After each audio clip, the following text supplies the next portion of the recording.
পান করে নবী বললেন আবার তার 40 দিন পর্যন্ত নামাজ কবুল করবেন না। তাহলে ওই ব্যক্তি যদি আবার যদি ওই অবস্থায় মারা যায় জাহান্নামের মধ্যে যাবে। যদি সে তওবা করে আল্লাহ রাব্বুল আলামিনের তওবা যদি করে আল্লাহ রাব্বুল আলামিন তওবা কবুল করে নেবেন। এভাবে নবী সাল্লাল্লাহু আলাইহি ওয়াসাল্লাম তিনি 3 বার বললেন যে 3 বার যদি কোন মানুষ মদ পান করে তওবা করে আল্লাহ রাব্বুল আলামিন তার তওবা কবুল করে নেবে। কিন্তু চতুর্থ বার যদি পান করে তাহলে আল্লাহ রাব্বুল আলামিন মিন রাদাতিল খাবাল ইয়াউমুল কিয়ামাহ কিয়ামতের দিন আল্লাহ রাব্বুল আলামিন তাকে এই রক্তপুঞ্জটাকে পান করাবেন। এত ভয়াবহতা রয়েছে যে কোনো মানুষ যদি মদ পান করে তাহলে তার 40 দিন পর্যন্ত তার নামাজ কবুল করব না।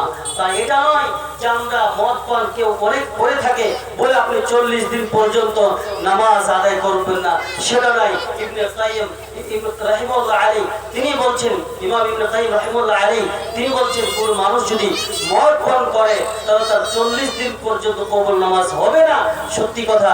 কিন্তু 40 দিন যে তার নামাজ কবুল হবে না, কিন্তু 40 দিন তার নামাজ কবুল হবে, এর মধ্যে তার কোনো আর গুনাহ হবে না।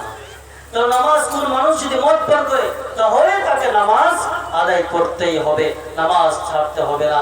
বন্ধুগণ আমার, ইসলাম দরদি ভাইরা আমার সময় অনেক বেশি হয়ে গেছে, আমি আর কথা বলবো না। এখন আমাদের হাতে সময় রয়েছে। যেই ভাইরা আবার মদ পান করছেন ফিরে আসেন, লা তাকনাতু মির রাহমাতিল্লাহ, আল্লাহ রাব্বুল আলামিন রহমত থেকে, আল্লাহ রাব্বুল আলামিন দয়া থেকে, মাগফিরাত থেকে কেউ নিরাশা হবেন না। আপনি ভুল কাজ করেছেন, আল্লাহ সুবহানাহু ওয়া তাআলার দিকে ফিরে আসেন। আল্লাহ রাব্বুল আলামিন হচ্ছে গফফার, অনেক ক্ষমাশীল। আল্লাহ পাক বলছেন ওয়া আনিবু ইলা রাব্বিকুম ওয়া আসলিমু লাহু মিন ক্বাবলি আন ইয়াতিকুল আযাব সুম্মা লা তুনসারুন। হে মুসলমানেরা, তোমরা আল্লাহ সুবহানাহু ওয়া তাআলার দিকে ফরমাবর্তী হয়ে যাও, তার দিকে ফিরে এসো। তোমাদের উপরে আযাব আসার পূর্বে আমরা এখনো জীবিত রয়েছে, আমরা এখনো আমাদের কাছে মৃত্যু আসেনি।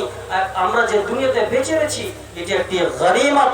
আমরা যে বেঁচে থাকতে আমরা ইস্তেগফার করে, তওবা ইস্তেগফার করে আমরা আমাদের সকল গুনাহগুলিকে আমরা যেন মোচন করতে পারি। আল্লাহ রাব্বুল আলামিন যেন আমাদেরকে তৌফিক দান করে। আমিন। আমি এখান থেকে আমি আমার বক্তব্যটি টানছি,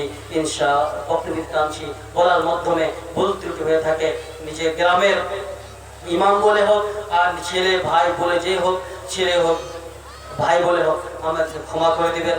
আল্লাহ রাব্বুল আলামিনের কাছে দোয়া করবেন, আল্লাহ রাব্বুল আলামিন যেন সকল মানুষকে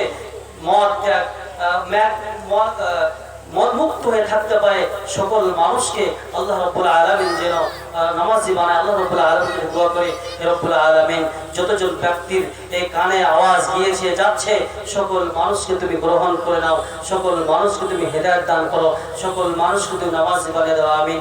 রব্বানা তাকাব্বাল মিন্না, রব্বানা তাকাব্বাল মিন্না, রব্বানা তাকাব্বাল মিন্না ইন্নাকা আনতাস সামিউল আলিম।